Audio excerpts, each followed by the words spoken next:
Welcome to English literature class, my dear students. I am going to start lecture number 4 of the chapter A Horse and Two Goats. Here, page number 56. The first paragraph. The horse was nearly life size. Put your fingers here and try to understand. The horse was nearly life size, like a horse. The length, the height, the size, the belly, tail, all were alike a horse.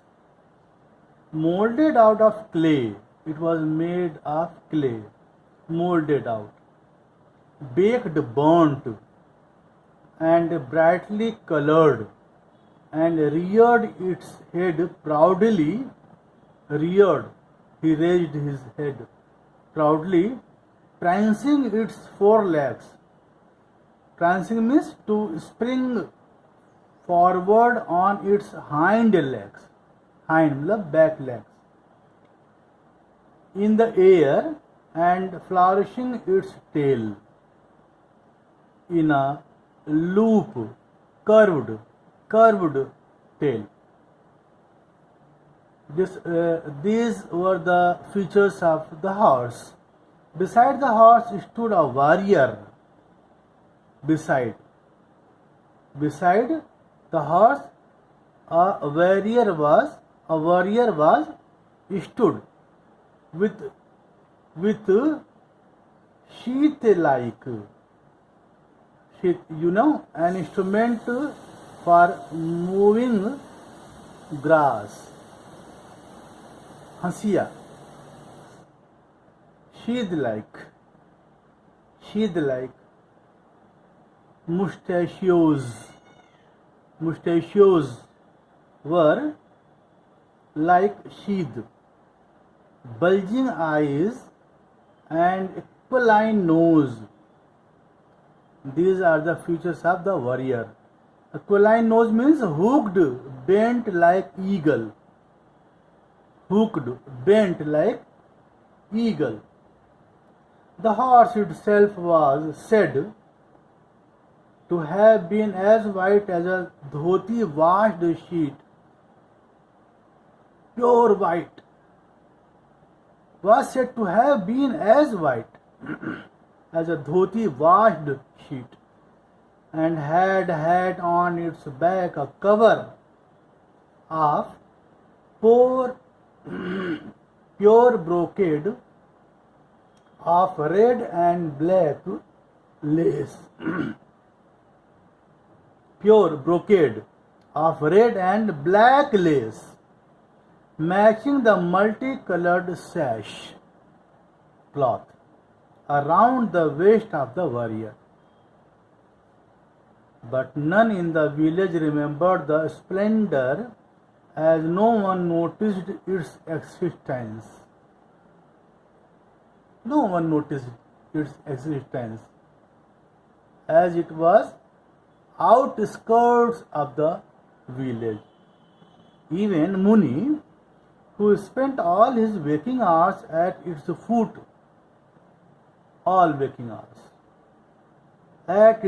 never bothered to look up.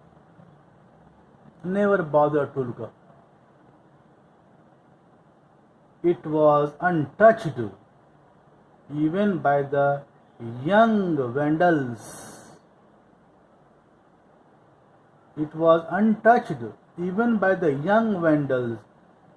Vandals means, students, destroyer of public heritage. Destroyer of public asset, public heritage of the village. Means, not a single mischievous boy touched the horse or the warrior, who gashed tree trunk with knives and tried to topple off milestones. Who used to gashed means a deep cut tree trunk. Who used to write something on the trunk of the tree with knives or tried to topple, push off milestone and inscribed rude designs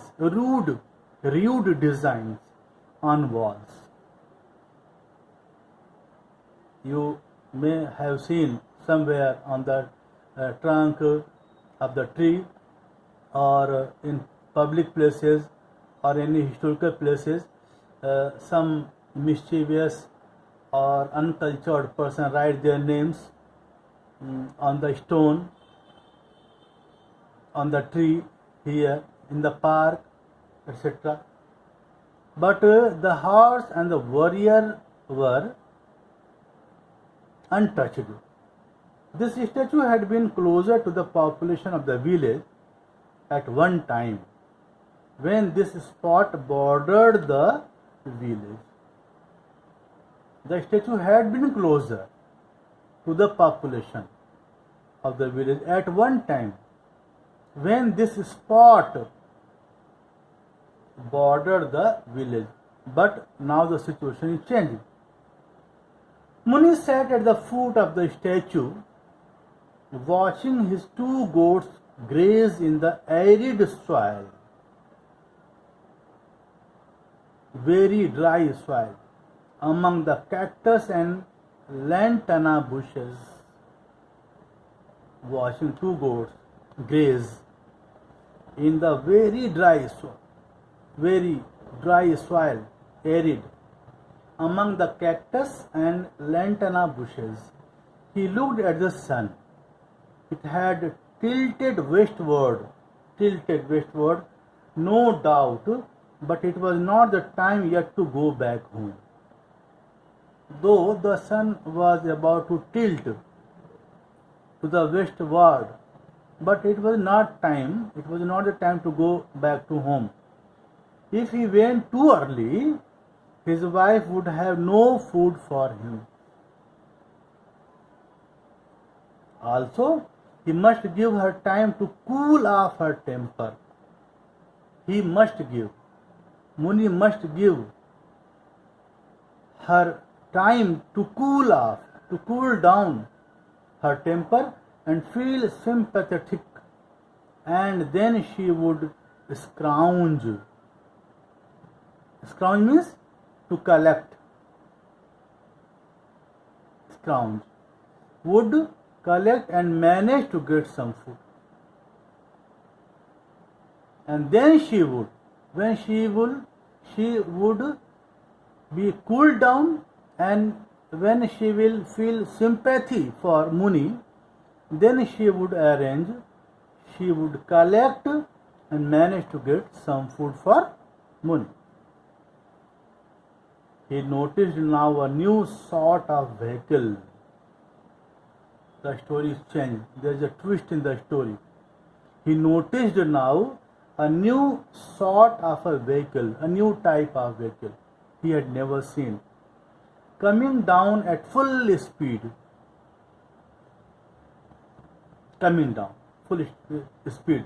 It looked like both a motor car and a bus. The vehicle looked like both a motor car and a bus. He used to be intrigued. He used to arouse interest. He started taking interest. Intrigued means interest. To arouse interest by the novelty of such spectacles. Such type of spectacles he had never seen. But of late work was going on at the source of the river, on the mountain, and an assortment, a collection of different things, assortment of people and traffic went past him, and he took it all casually, happening by chance, and described to his wife later in the day everything he saw.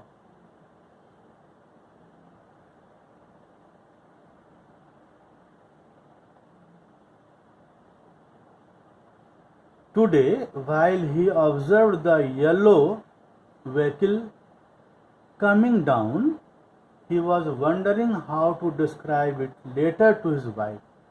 Each and everything from morning till evening, what he used to see, what he used to experience, he used to share all to his wife.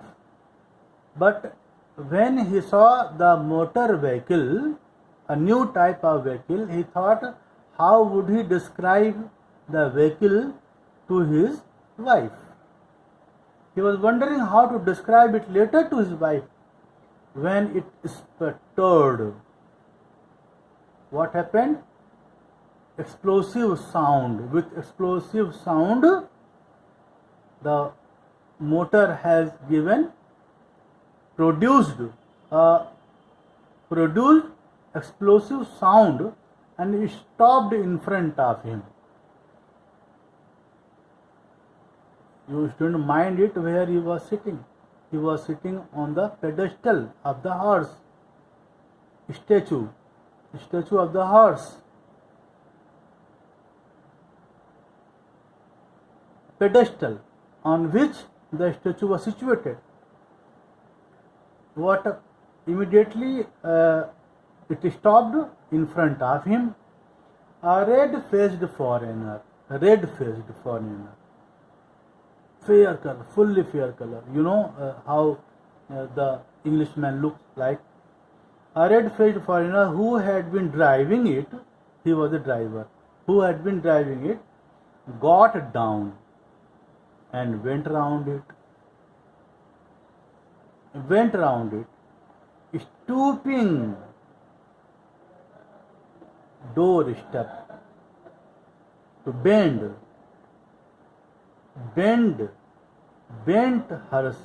himself, looking and poking means touch, under the vehicle. He got down and he bent himself, something he touched under the vehicle. Then he straightened himself up. Then he stood straight himself, looked at the dashboard.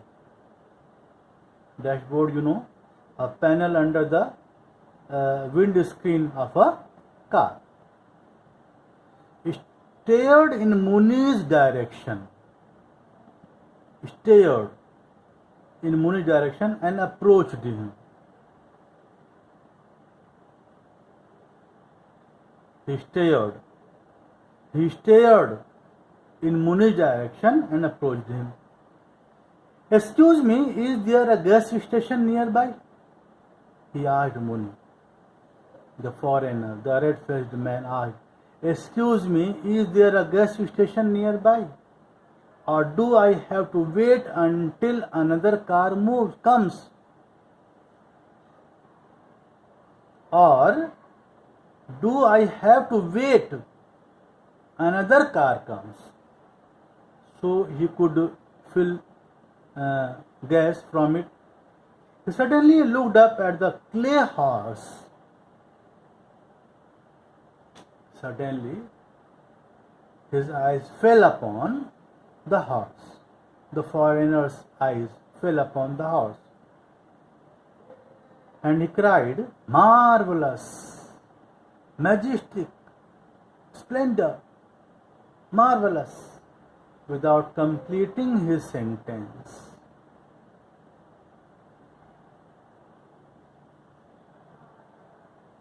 That horse was amazing for him. Muni felt he should get up. He was sitting at that time. Muni felt that he should get up and run away, and cursed his age.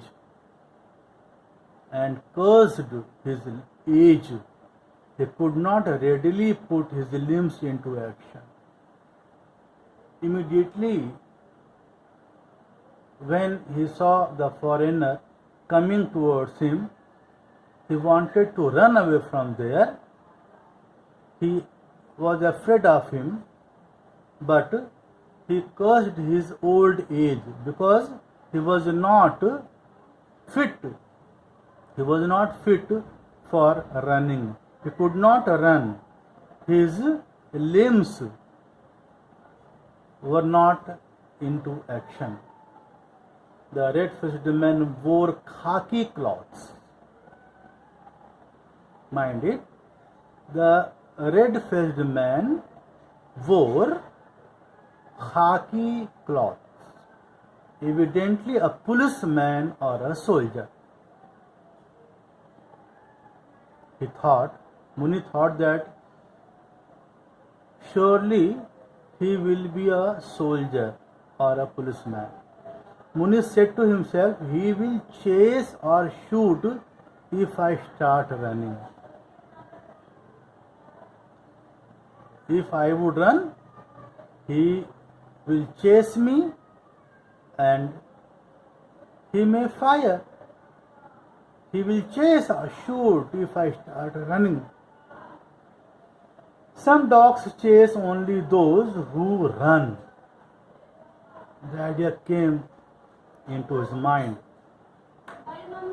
Chase only those who run. Some dogs chase only those who run. Oh, Shiva, protect me, he said to himself. Oh Shiva, protect me. I don't know why this man should be after me. Why this man? This man means the foreigner. I don't know why this man should be after me. Meanwhile, the foreigner cried, marvelous. Again he said, marvelous. Again nodding his head. He paced around the statue with his eyes fixed on it.